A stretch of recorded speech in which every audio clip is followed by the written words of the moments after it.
السلام علیکم ورحمۃ اللہ تعالی وبرکاتہ۔ نحمده ونصلی ونسلم علی رسولہ الکریم،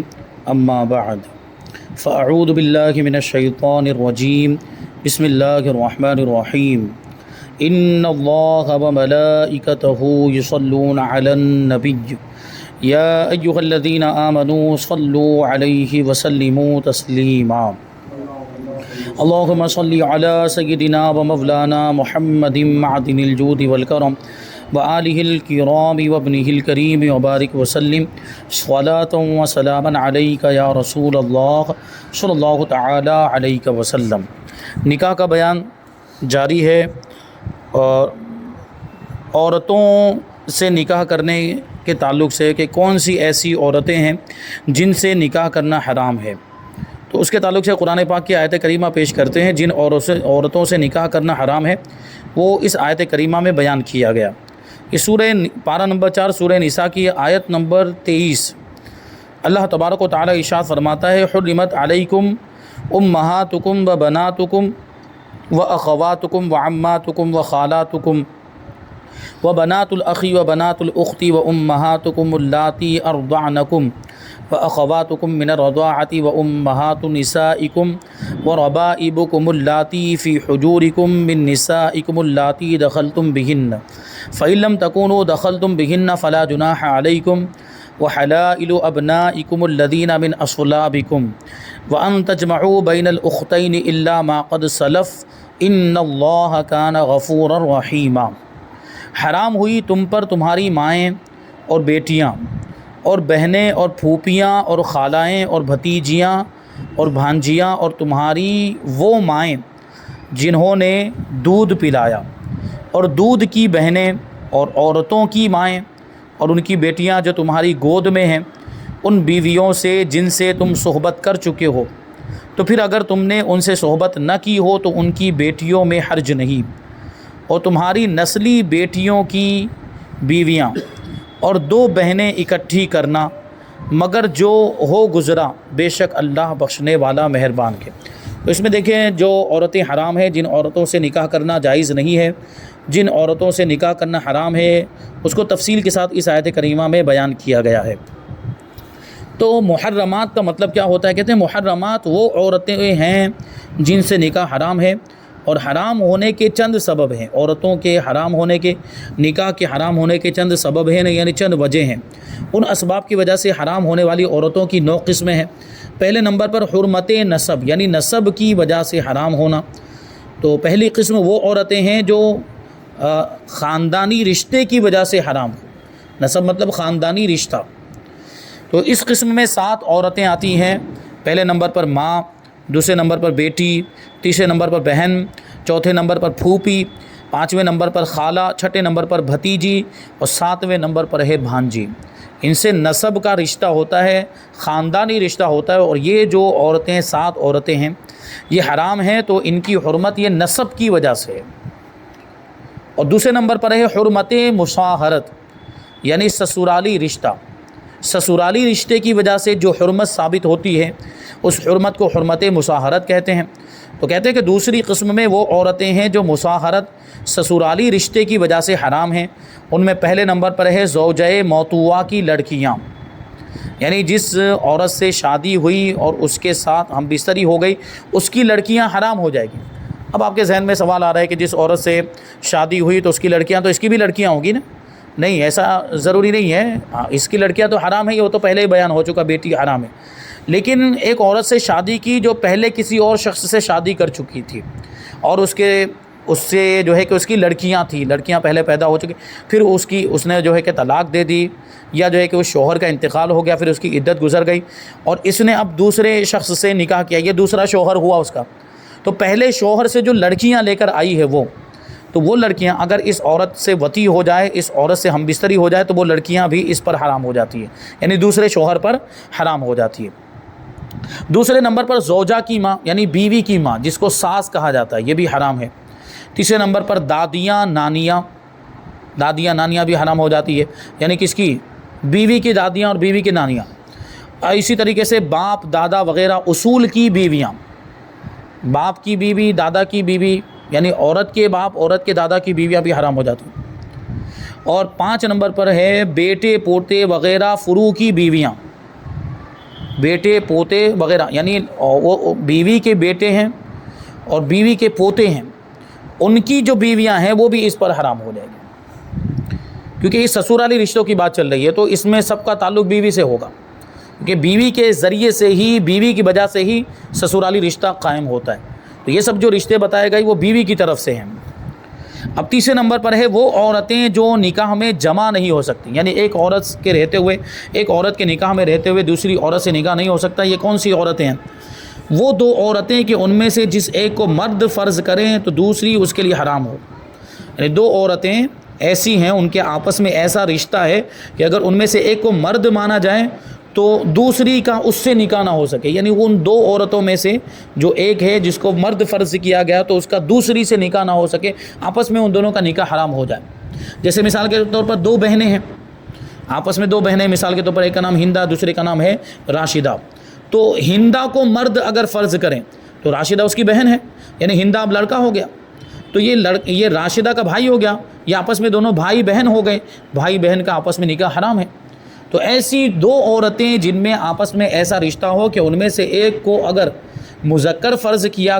جائے، مرد فرض کیا جائے تو دوسری سے اس کا نکاح نہ ہو سکے، دوسری سے اس کا نکاح حرام ہو جائے، جیسے پھوپھی اور اس کی بھتیجی،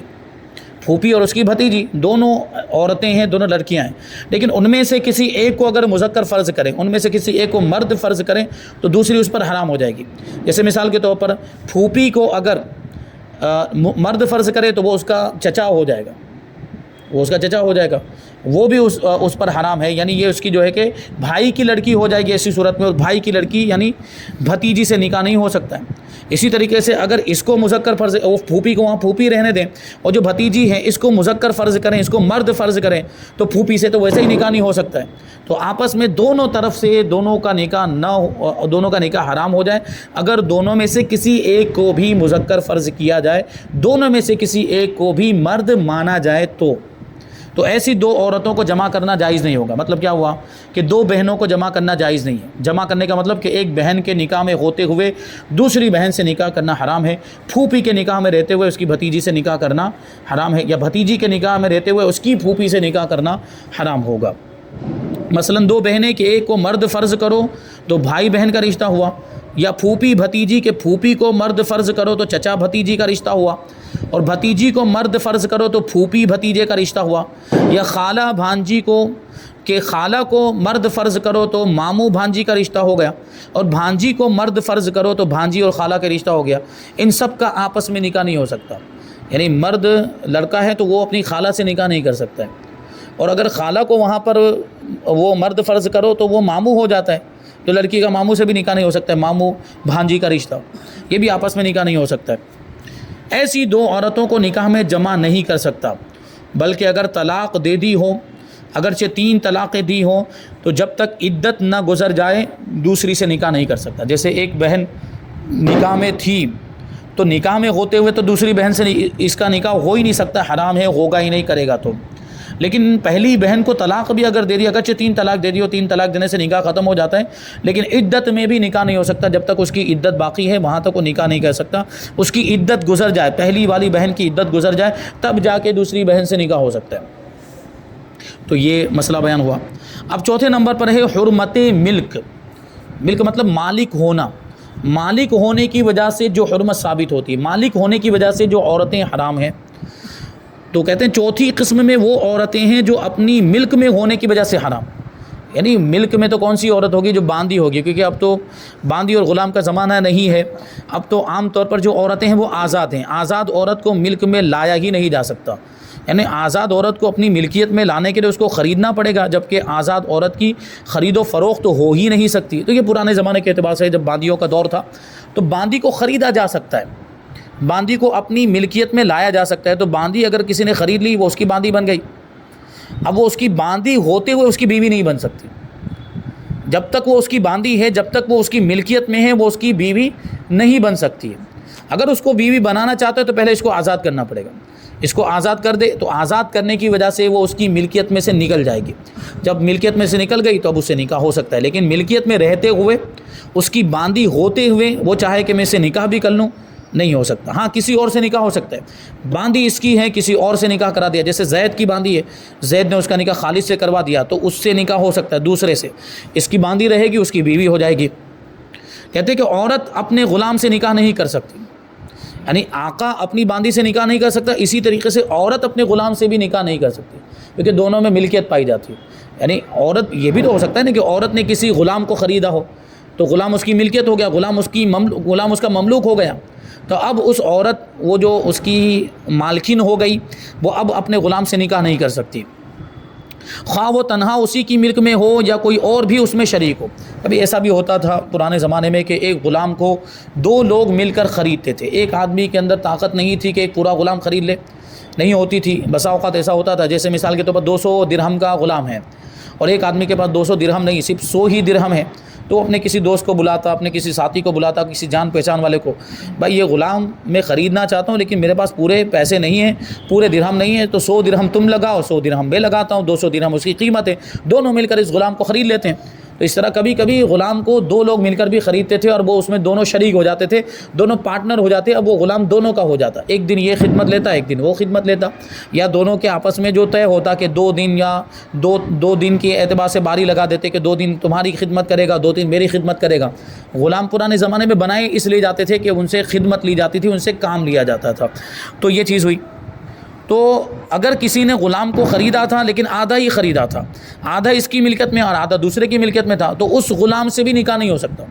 مان لیجیے کہ عورت نے غلام خریدا تھا لیکن آدھا ہی غلام خریدا تھا اور آدھا دوسرے کی ملکیت میں تھا, تو اس غلام سے بھی وہ عورت نکاح نہیں کر سکتی ہے. مولا آقا اپنی باندی سے نکاح نہیں کر سکتا, مگر متاخرین کے نزدیک احتیاط کی وجہ سے نکاح کر لینا اچھا ہے.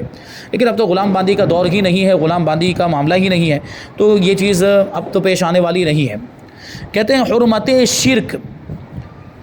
5ویں نمبر پر ہے حرمت شرک, یعنی مشرک ہونے کی وجہ سے حرام ہونا. مشرکہ عورت سے نکاح نہیں ہو سکتا. جو شرک کرنے والی عورت ہے, جیسے بتوں کی پوجا کرنے والی, مورتیوں کی پوجا کرنے والی, اس سے نکاح حرام ہے. ایسی عورت سے نکاح نہیں ہو سکتا. کہتے ہیں کہ 5ویں قسم میں وہ عورتیں ہیں جن کے ساتھ نکاح کرنا شرک کی وجہ سے حرام ہے. مسلمان کا نکاح مجوسیہ یعنی آگ کی پوجا کرنے والی عورت, بت پرست یعنی بتوں کی پوجا کرنے والی, مورتیوں کی پوجا کرنے والی عورت, آفتاب پرست یعنی سورج کی پوجا کرنے والی عورت, ستارہ پرست یعنی ستارے کی پوجا کرنے والی عورت سے نہیں ہو سکتا, خواہ یہ عورتیں آزاد ہوں یا باندیاں ہوں, نکاح نہیں ہو سکتا ہے. غرض کتابیہ یعنی یہودی اور عیسائی عورت کے سوا کسی کافرہ عورت سے نکاح نہیں ہو سکتا. جو اہل کتاب میں سے ہو, جو عورت اہل کتاب میں سے ہو یعنی آسمانی کتاب کی ماننے والی ہو, توریت, انجیل, زبور وغیرہ, یہ آسمانی کتابوں میں سے کسی کتاب کی ماننے والی ہو, کسی نبی کا اقرار کرنے والی ہو, کسی نبی پر ایمان رکھتی ہو, اگرچہ وہ شرک کرتی ہو, اس کے ساتھ شریعت نے نکاح کی اجازت دی. لیکن اس زمانے میں عام طور پر جو یہودی اور نصرانی عیسائی پائے جاتے ہیں وہ لادین ہو چکے ہیں, مذہب سے ان کا کوئی تعلق نہیں, مذہب سے وہ بیزار ہو چکے ہیں, تو ان سے نکاح کرنے کی اجازت نہیں ہوگی. آسمانی کتاب کے ماننے والے ہوں اور کسی نبی کا اقرار کرنے والے ہوں تو اجازت ہے, لیکن کرنا نہیں چاہیے. اس کی وجہ سے دوسرے بہت سارے مسائل پیش آتے ہیں, اس لیے علماء منع فرماتے ہیں کہ یہود و نصارہ سے نکاح نہیں کرنا چاہیے. حرمت ملک, حرمت ملک حرہ یعنی آزاد عورت کے نکاح میں ہوتے ہوئے باندی سے نکاح کرنا. کیا مطلب ہوا کہ آزاد عورت نکاح میں ہے تو اس کی موجودگی میں باندی سے نکاح نہیں ہو سکتا. اب باندی اس کی نہیں ہو سکتی, اس کی باندی ہے تو ویسے ہی نہیں ہو سکتا جو اوپر بیان ہو چکا. باندی دوسرے کی ہے, دوسرے کی باندی کو اپنے نکاح میں لانا چاہتا ہے, دوسرے کی باندی سے نکاح کرنا چاہتا ہے, اور اس کے پاس اس سے پہلے کی ایک بیوی موجود ہے جو آزاد ہے, تو آزاد عورت کے نکاح میں رہتے ہوئے باندی سے نکاح کرنا حرام ہے. آزاد عورت نکاح میں ہے اور باندی سے نکاح کیا تو یہ نکاح صحیح نہیں ہوگا. اب 7ویں نمبر پر ہے تعلق حق غیر کی وجہ سے حرمت, یعنی دوسرے کا حق متعلق ہونے کی وجہ سے. اس عورت میں دوسرے کا حق متعلق ہے تو اس کی وجہ سے وہ عورت حرام ہو جاتی ہے. مطلب کیا ہوا کہ دوسرے کا حق متعلق ہونا کبھی کیسے ہوگا, نکاح کی وجہ سے ہوگا. مطلب ایک عورت سے دوسرے شخص نے نکاح کیا ہوا ہے تو وہ اس کی بیوی ہے, دوسرے کی بیوی سے نکاح نہیں ہو سکتا, دوسرے کی منکوحہ سے نکاح نہیں ہو سکتا جب تک کہ وہ طلاق نہیں دے دیتا اور اس کی عدت نہیں گزر جاتی, یا یہ کہ وہ اس کا انتقال ہو جائے پھر اس کی عدت گزر جائے تو پھر ہو سکتا ہے. لیکن جب تک وہ اس کے نکاح میں ہے تو اس کا نکاح اس سے نہیں ہو سکتا, کیونکہ اس سے ابھی دوسرے کا حق متعلق ہے, دوسرے کا حق جڑا ہوا ہے, یعنی دوسرا آدمی اس کا شوہر ہے. تو کہہ رہے ہیں کہ دوسرے کی منکوحات سے نکاح نہیں ہو سکتا، بلکہ اگر دوسرے کی عدت میں ہو جب بھی نکاح نہیں ہو سکتا، عدت طلاق کی ہو یا موت کی ہو یا شبہ نکاح کی ہو یا نکاح فاسد کی ہو، اس میں دخول کی وجہ سے جو عدت واجب ہوتی ہے تو اس عدت میں بھی اس کا نکاح نہیں ہو سکتا ہے۔ کبھی نکاح فاسد ہو جاتا ہے، نکاح فاسد ہو جاتا ہے مطلب جیسے بغیر گواہوں کے نکاح کر لیا، تو ایسا نکاح ختم کرنا ضروری ہوتا ہے، اور اس میں بھی عدت ہوتی ہے، اگر تنہائی ہو چکی ہو تو اس میں بھی عدت ہوتی ہے۔ یا کبھی شبہ نکاح ہو جاتا ہے، یعنی وطی بھی شبہ ہو جاتی ہے، مطلب کیا ہوا کہ آدمی نے کوئی دوسری عورت جو اس کی بیوی نہیں تھی اور اس کو اپنی بیوی سمجھ کر اس کے ساتھ تعلق قائم کر لیا، ہم بستری ہو گئی، تو وہاں پر بھی عدت کے معاملات ہوتے ہیں، تو وہاں پر بھی وہ عدت جب تک گزر نہیں جاتی وہاں تک یہ اس کا دوسرے سے نکاح نہیں ہو سکتا ہے۔ 8ویں نمبر پر ہے زائد تعداد کی وجہ سے حرمت، یعنی جتنی تعداد کی اجازت دی ہے شریعت نے اتنی عورتوں سے ہی نکاح کرنا جائز، اس سے زیادہ عورتوں سے نکاح کرنا جائز نہیں ہے۔ 8ویں قسم میں وہ عورتیں ہیں جو مقرر گنتی یعنی 4 سے زیادہ ہونے کی وجہ سے حرام ہیں۔ آزاد شخص کو ایک وقت میں 4 عورتوں سے اور غلام کو 2 سے زیادہ نکاح کرنے کی اجازت نہیں۔ ایک وقت میں 4 عورتوں سے زیادہ، آزاد مرد کے لیے ایک وقت میں 4 عورتوں سے زیادہ اور غلام کو 2 سے زیادہ نکاح کرنے کی اجازت نہیں۔ ایک وقت میں 4 ہی بیویاں ہو سکتی، 4 سے زیادہ نکاح نہیں کر سکتے۔ ہاں اگر 4 بیویوں میں سے ایک کا انتقال ہو گیا تو پھر وہ ایک اور کر سکتا ہے، تو یہ چوتھی ہو جائے گی خود بخود، یا 4 بیویوں میں سے ایک کو طلاق دے دی اور اس کی عدت گزر گئی تو اب 5ویں سے کر سکتا ہے، وہ 5ویں خود بخود چوتھی ہو جائے گی کیونکہ ایک کو تو طلاق دے دیا ہے۔ 9ویں نمبر پر ہے حرمت رضاعت، یعنی دودھ کے رشتے کی وجہ سے جو حرمت ہوتی ہے، یعنی کسی عورت نے دودھ پلا دیا تو یہ اس کا بیٹا ہو جائے گا، رضاعی بیٹا ہو جائے گا۔ کہتے ہیں 9ویں قسم میں وہ عورتیں ہیں جو غیر کے بچے کو اپنا دودھ پلا دے، دوسرے کے بچے کو اپنا دودھ پلا دے تو یہ عورتیں اس بچے پر حرام ہو جائیں گی۔ کہتے ہیں کہ بچے نے جس عورت کا دودھ پیا وہ اس بچے کی ماں ہو جائے گی، رضاعی ماں ہو جائے گی، دودھ کے رشتے کی ماں ہو جائے گی، اور اس کا شوہر یعنی جس کا یہ دودھ ہے، جس شوہر کی وجہ سے اس عورت کو دودھ اترا ہے،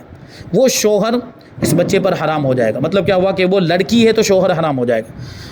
یعنی اس کی وطی سے بچہ پیدا ہوا جس سے عورت کو دودھ اترا، اس دودھ پینے والے بچے کا باپ ہو جائے گا، رضاعی باپ ہو جائے گا۔ تو اگر یہ لڑکی ہے تو وہ باپ سے نکاح کرنا حرام ہو جائے گا، اور لڑکا ہے تو اس عورت سے نکاح کرنا حرام ہو جائے گا، اور اس عورت کی تمام اولادیں اس کے بھائی بہن ہو جائیں گے، خواہ اسی شوہر سے ہوں یا دوسرے شوہر سے ہوں۔ اس عورت کی جتنی بھی اولاد، دودھ پلانے والی عورت مثال کے طور پر ہندا نے زید کو دودھ پلایا، تو اب ہندا کی جتنی بھی اولاد ہیں، ہندا کی جتنی بھی مطلب یہ زید ہے تو لڑکیوں کی بات چلے گی کیونکہ نکاح لڑکی سے ہوگا، زید لڑکا ہے اس وجہ سے، تو اس کی جتنی بھی لڑکیاں ہیں وہ سب زید کے اوپر حرام ہو جائے گی، چاہے وہ اسی شوہر سے ہو یا دوسرے شوہر سے ہو۔ جس شوہر کی وجہ سے اس کو دودھ اترا ہے اسی شوہر سے ہو یا اس سے پہلے اس نے کسی اور مرد سے نکاح کیا تھا اور اس سے 2-3 لڑکیاں پیدا ہوئی تھی تو وہ لڑکیاں بھی زید پر حرام ہو جائیں گی۔ اس کے دودھ وہ کہہ رہے ہیں کہ خواہ اسی شوہر سے ہو یا دوسرے شوہر سے، اس کے دودھ پینے سے پہلے کی ہیں یا بعد کی ہیں یا ساتھ کی ہیں، ساری صورتوں میں یہ ساری لڑکیاں، اگر لڑکا ہے تو حرام ہو جائیں، اور اگر لڑکی ہے دودھ پینے والی تو سارے لڑکے اس پر حرام ہو جائیں گے، اور عورت کے بھائی ماموں اور اس کی بہن خالہ ہو جائیں گے، یعنی دودھ پلانے والی عورت کے جو بھائی ہوں گے وہ اس کے ماموں ہو جائیں گے، رضاعی ماموں ہو جائیں گے، اور دودھ پلانے والی عورت کی جو بہنیں ہوں گی وہ خود بخود اس کی خالہ ہو جائے گی، یعنی رضاعی خالہ ہو جائے گی، یعنی اس سے بھی نکاح جائز نہیں۔ یوں ہی اس شوہر کی اولادیں اس کے بھائی بہن اور اس کے بھائی اس کے چچا اور اس کی بہنیں اس کی پھوپھیاں ہو جائیں گے، یعنی جو نسب میں جو رشتے ہوتے ہیں پھر وہی سارے رشتے وہاں پر بھی ہو جائیں گے، یعنی وہ جو دودھ پلانے والی عورت کا جو شوہر ہے تو وہ اس کا باپ ہو گیا ہے، اور جب وہ اس کا باپ ہو گیا ہے تو اس شوہر کا جو بھائی ہوگا وہ اس کا چچا ہو جائے گا، باپ کا بھائی ہونے کی وجہ سے چچا ہو جاتا ہے، چچا کا رشتہ ہوتا ہے، اور اس کی جو بہنیں ہوں گی وہ خود بخود اس کی پھوپھیاں ہو جائیں گی، یعنی رضاعی پھوپھیاں ہوں گی، دودھ کے رشتے کی پھوپھیاں ہو جائیں گی، خواہ شوہر کی یہ اولادیں اسی عورت سے ہوں یا دوسری سے، شوہر کی یہ اولادیں اسی عورت سے ہوں یا دوسری عورتوں سے ہوں، پھر بھی یہ رشتہ جو ہے کہ خود بخود عورت کے بھائی اس کے چچا، وہ شوہر کے بھائی اس کے چچا ہو جائیں گے اور اس کی بہنیں اس کی پھوپھیاں ہو جائیں گی۔ یوں ہی ہر ایک ماں باپ اس کے دادا دادی اور نانا نانی ہو جائیں گے، ہر ایک کے ماں باپ کا مطلب کیا ہوا، یعنی جس نے دودھ پلایا ہے اس عورت کے ماں باپ اس کے نانا نانی ہو جائیں گے، دودھ پینے والے کے، اور جو اس کا شوہر ہے جس کی وجہ سے دودھ اترا ہے اس کے ماں باپ اس کے دادا دادی ہو جائیں گے، یعنی رضاعی دادا دادی اور رضاعی نانا نانی ہو جائیں گے۔ آگے کہتے ہیں کہ بچے کو 2 برس تک دودھ پلایا جائے، یعنی دودھ پلانے کا جو زمانہ ہے بچے کو وہ 2 سال ہے۔ 2 سال سے 1 دن بھی زیادہ دودھ پلانا جائز نہیں، بلکہ 1 گھنٹہ بھی زیادہ دودھ پلانا جائز نہیں ہے، اس سے زیادہ کی اجازت نہیں ہے۔ اگر اس سے زیادہ دودھ پلائیں گے تو پلانے والے گنہگار ہوں گے۔ دودھ پینے والا لڑکا ہو یا لڑکی، دونوں کے لیے ایک ہی مدت ہے، 2 سال کی مدت۔ 2 سال سے زیادہ دودھ پلانا جائز نہیں۔ اگر 2 سال مکمل ہونے والے ہوں تو اس سے پہلے ہی دودھ چھڑانا شروع کر دینا چاہیے، یعنی 6 مہینے باقی ہے مثال کے طور پر، ابھی سے دوسری چیزیں اس کو کھلانا شروع کر دے، یا دوسرا دودھ اس کو پلانا شروع کر دے، گائے کا، بھینس کا، تاکہ اس کی عادت اس کو پڑ جائے، اور جب 2 سال مکمل ہو تو پورے طور پر وہ اس کو چھڑا دیا جائے، اور وہی دوسری کھانے کی چیزیں، دوسری پینے کی چیزیں یا دوسرا دودھ اس کو دیا جائے۔ اور یہ جو بعض عوام میں مشہور ہے کہ لڑکی کو 2 برس تک اور لڑکے کو 2.5 برس تک پلا سکتے ہیں، یہ صحیح نہیں ہے، دونوں کے لیے سیم ہی مدت ہے، 2 برس۔ یہ حکم دودھ پلانے کا ہے، یعنی دودھ پلانے کی جو مدت ہے وہ 2 سال ہے، اور نکاح حرام ہونے کے لیے 2.5 برس کا زمانہ، یعنی جو اوپر جو بتایا ہے کہ حرمت مساہرت، یہ حرمت رضاعت جو ثابت ہوتی ہے، یعنی کسی عورت کا دودھ پی لے تو بچہ دودھ پینے کے زمانے میں ہونا چاہیے، یعنی 2 سال، اور اس کی جو مدت علماء نے بتائی وہ آدھا سال اس میں مزید ایڈ کیا، 6 مہینے، یعنی 2.5 سال کی مدت بتائی، یعنی 2.5 سال میں بھی اگر کوئی بچہ کسی عورت کا دودھ پی لیتا ہے تو وہ اس کی رضائی ماں ہو جائے گی، اور وہ سارے رشتے حرام ہو جائیں گے جو اوپر بیان کیے ہیں۔ تو 2.5 سال یعنی حرمت کے لیے جو زمانہ احتیاطاً وہ 2.5 سال کا رکھا گیا ہے، یعنی 2 برس کے بعد اگرچہ دودھ پلانا حرام ہے، مگر 2.5 برس کے اندر اگر دودھ پلا دے گی تو حرمت نکاح ثابت ہو، حرمت رضا ثابت ہو جائے گی، یعنی اس سے پھر نکاح نہیں ہو سکتا، وہ اس کی رضائی ماں ہو جائے گی۔ اور اس کے بعد اگر پیا تو حرمت نکاح نہیں، اگرچہ پلانا جائز نہیں، یعنی 2.5 سال کے بعد اگر پیا، 2.5 سال کے بعد اگر کسی عورت نے کسی بچے کو دودھ پلایا تو اس سے حرمت رضا ثابت نہیں ہوتی ہے، اگرچہ پلانا جائز نہیں ہے لیکن اس سے حرمت رضا ثابت نہیں ہوگی۔ تو یہاں پر یہ محرمات کا بیان مکمل ہوا، یعنی جن عورتوں سے نکاح کرنا حرام ہے اس کو بیان کیا گیا مختصر طور پر۔ انشاءاللہ پھر کسی موقع پر اور زیادہ مزید تفصیل کے ساتھ اس کو سمجھائیں گے۔ آگے جو ہے ولی کا بیان، یعنی لڑکی کا ولی کون ہوتا ہے، لڑکی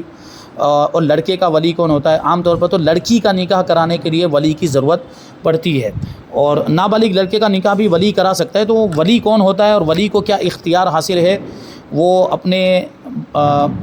اپنے مولی یا مولیہ کا نکاح کرا سکتا ہے کہ نہیں کرا سکتا، کب کرا سکتا ہے، کب نہیں کرا سکتا ہے، اس کے تفصیلی مسائل ہیں۔ اور اس کے بعد کفو کا بیان، کفو مطلب لڑکے اور لڑکی کے اندر برابری، خاندان کے اعتبار سے برابری، پیشے کے اعتبار سے برابری، دینداری کے اعتبار سے، عمر کے اعتبار سے، شرافت کے اعتبار سے، یہ برابری دیکھی جاتی ہے۔ تو اس کا حکم کیا ہے اور اس زمانے میں اس کا حکم کیا ہوگا، کیا اس زمانے میں بھی یہ برابری دیکھی جائے گی یا سنی صحیح عقیدہ ہونا ہی کافی ہے اور نکاح کر دیا جائے گا؟ یہ ساری باتیں انشاءاللہ تبارک و تعالیٰ آئندہ درس میں شامل کریں گے۔ اللہ تبارک و تعالیٰ کی بارگاہ میں دعا ہے کہ جو کچھ بھی بیان ہوا اس پر ہم سب کو عمل کرنے کی توفیق عطا فرمائے۔ وما علینا الا البلاغ۔ السلام علیکم۔